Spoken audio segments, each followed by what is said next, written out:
In this video, I'll be giving you a short demonstration of how to use .NET Report Builder to build custom reports. So as a background, .NET Report Builder is a reporting application, an ad hoc reporting application that allows end users to quickly and easily create high-value custom reports.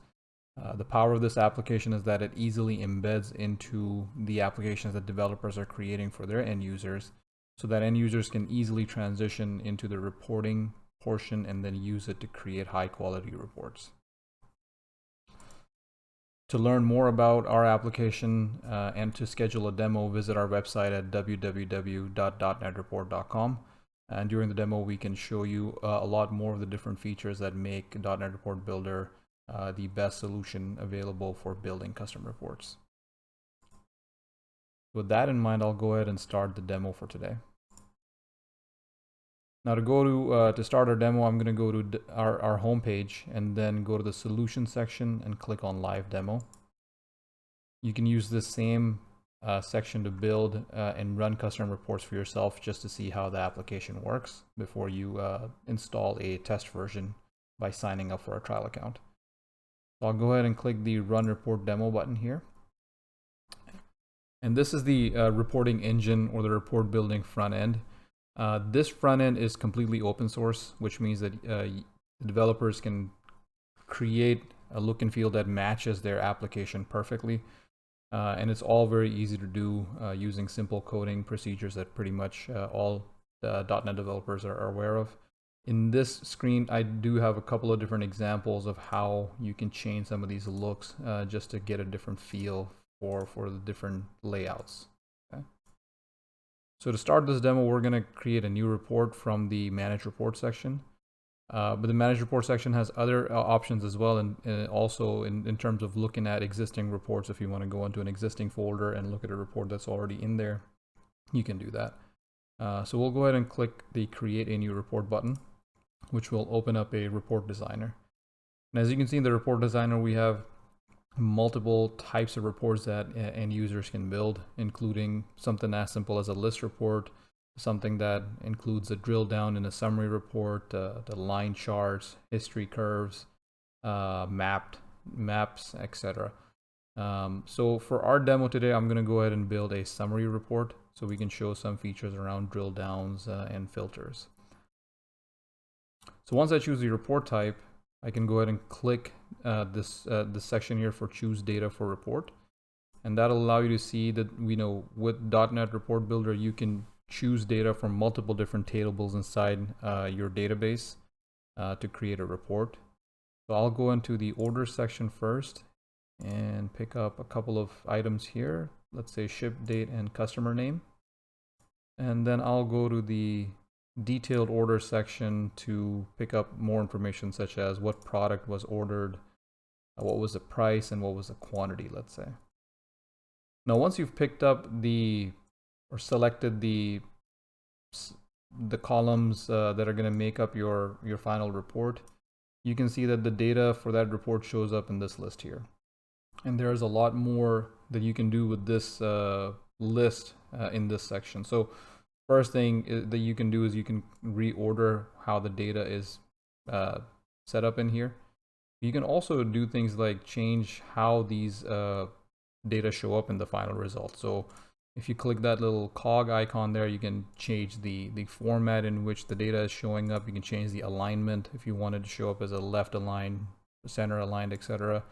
You can change all the different colors for your header, your background, and also you can make things like make the text bold.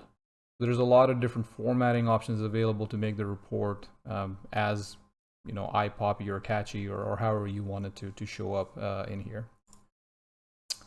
We also have the ability to link reports. We have different videos talking about how you can link reports so that you can link them to, let's say, another website, so the results can link to either other reports or to a different URL within your application, and as well as filtering options, etc. And then on the right hand side, you'll also see that we have the ability to kind of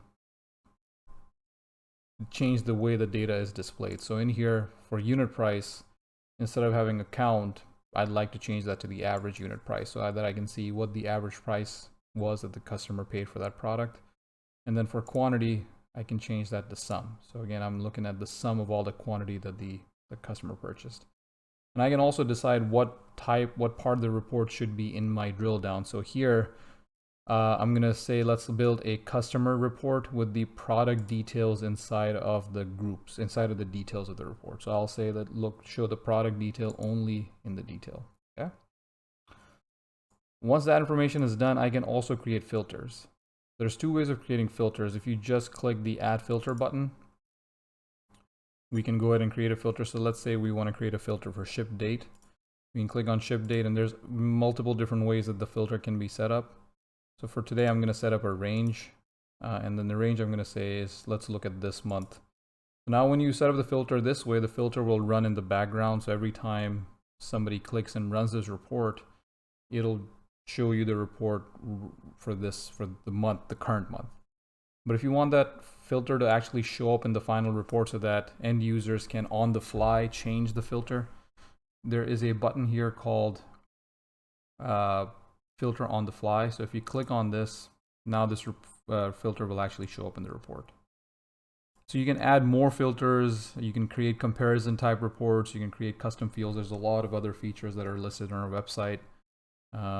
The other feature in the report builder itself is a report scheduler.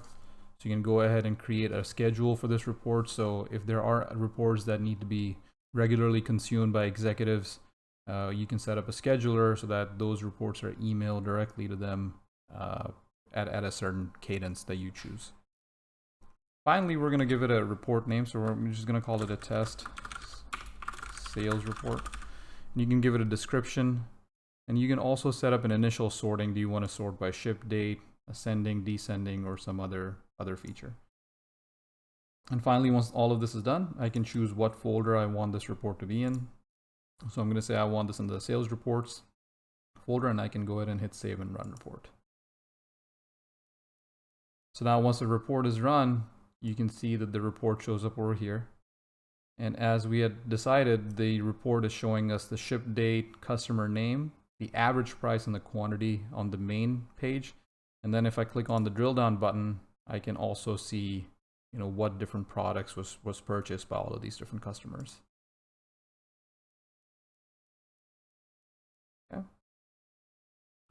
We also have options around exporting reports to different formats, so PDF, Excel, XML. You can print these reports as well as print individual parts of the reports if you want to.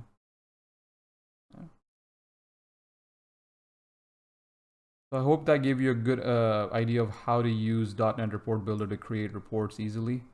I'll also go ahead and show you some already built reports in here so you can see some different types of reports, such as a pie chart report. So if I run this report, you'll see that we can also do pie charts that also show you the drill down in here. We can also create line history reports or bar graphs. So there's a lot of different types of reports that can be created using .NET Report Builder to serve your needs.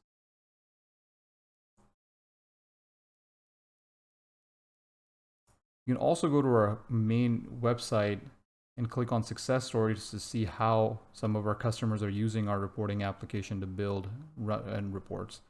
So as an example, if we click on this emergency solutions success story, you'll see how they embedded that application into their application, and you can also see how they changed the fonts, the user interface, and embedded it into their application so that the end user has a seamless experience when they're going from different parts of the application into the reporting application. Right, so I hope this was very useful and you got to learn how easy it is to build reports using .NET Report Builder. If you would like to learn more, please go ahead and click on the schedule demo button, and we'll be glad to have a meeting with you and show you around the application, show you all the different features that we didn't cover today, and also talk about the implementation timeline and what it takes to get .NET Report going in your application. Thank you so much.